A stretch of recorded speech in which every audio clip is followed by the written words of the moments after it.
Total internal reflection. Up to this point, we have talked about incident light on a transparent boundary, that part of the light is reflected, part of the light is refracted into the second medium. However, under certain circumstances, all of the light can be reflected at the interface. This is known as total internal reflection. To get an idea of this, let's use the applet from Phys4C. So what you're seeing here is that I have an incident beam on a transparent boundary. There's the reflected ray, and the fact that this color is light indicates that the intensity is dim. However, most of the light is refracted into the second medium, and we see this by it being dark red. So for this example, the first medium is that of water, and the second one is that of air.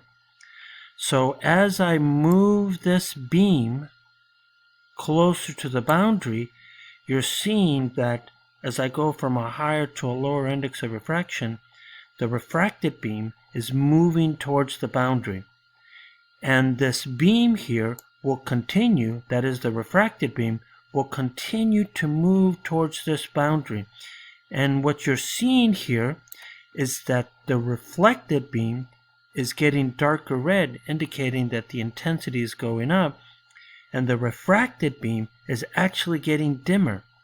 So as I bring this closer and closer, you could see that the beam is even getting, dimmer and dimmer, and at one point you'll see that the beam disappears, and that's because it's going along the boundary. So if I move this to this point here, you're seeing that no light is refracted into the second medium, and all of the light is being reflected at this interface. At this point here, we call this the critical angle of total internal reflection. Any angle greater than this critical angle will always have total internal reflection. So let's go measure that. So if I go measure that, this angle looks like it's around 40 degrees. So if I increase, so the critical angle is 40 degrees. Any angle greater than this will always have internal reflection. So right now you can see that the angle's around 62, and I still get total reflection. So 40 degrees is the critical angle. Anything less than that, you're seeing some type of refraction. Anything greater than that, you'll see only total internal reflection. In summary, let's highlight some of the things that I just said. The light source must start from a higher index of refraction first. At the interface, partial reflection and refraction occur, where the intensity of the reflected ray is dim and the intensity of the refracted ray is bright. As the incident ray approaches the critical angle, the reflected beam gets brighter, the refracted beam gets dimmer. At the critical angle, the refracted ray moves parallel to the boundary between the two mediums. Any incident angle greater than the critical angle still has total internal reflection. The following figure summarizes these details.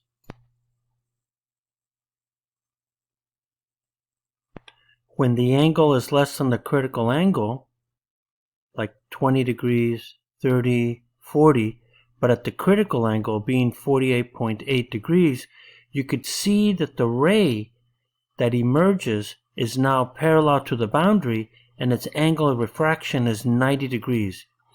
If I have an angle greater than 48.8 degrees, I will always get total internal reflection. This critical angle is calculated using Snell's law. Using Snell's law, we see that N1, which is the higher index of refraction, sine theta critical, that's the angle where the outgoing ray is parallel to the interface, now allows me to solve for this critical angle. we see that theta critical is equal to the sine inverse of the ratio of the two indices, where n1 is greater than n2. Let's compute the critical angles for water and glass. The critical angle between water-air interface, where the index of refraction of air and water are 1 and 1.33, gives a critical angle of 48.8 degrees. On the other hand, for the glass-air interface, the critical angle is 41.1 degrees. Why is the critical angle for glass much smaller than the critical angle for water? The reason is that if I have a higher index of refraction, I am already refracting the beam away from the normal greater.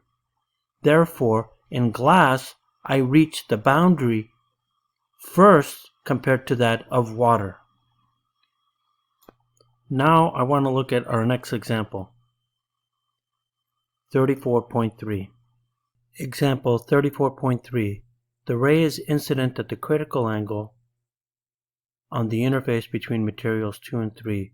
Find A, the index of refraction N3 and angle theta. B, if theta is decreased, does light refract into material 3?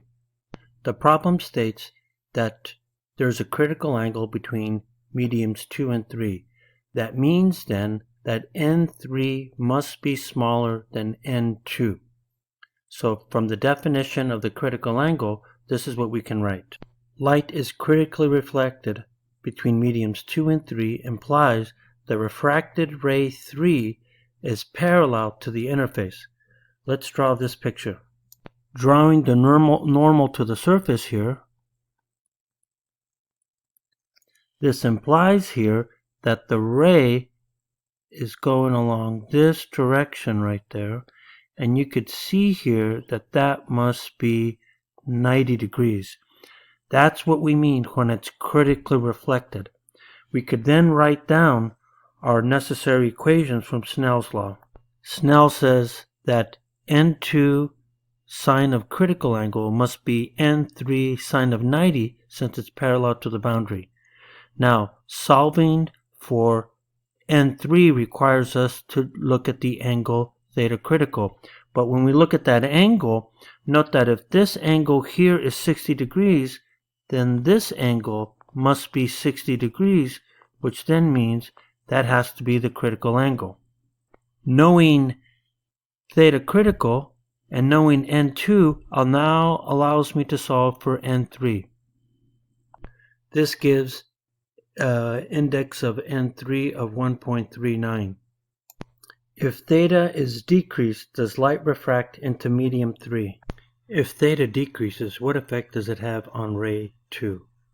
Let's draw this out. If theta is decreasing, then that means that the refracted ray is going to move closer to the original path of the ray. This means then that the angle phi increases, and if it increases, then there's not going to be any refraction into medium N3. Stated again, if theta decreases, angle phi increases greater than theta critical. Therefore, no transmission/refraction into medium 3. Let's now look at a couple of images of total internal reflection. You could see here that the incident beam coming in here is coming from a lower to a higher index of refraction. But if it reaches, so once it's in the glass, what you're going to find here is that that beam is coming in, and if it's at the critical angle, it's then being totally internal reflected here. If you're looking at the turtle here, you could see that you can't see the sky. So if you're looking from water, and then the other boundary is air, you're not seeing the sky because all of the light is being totally internal reflected.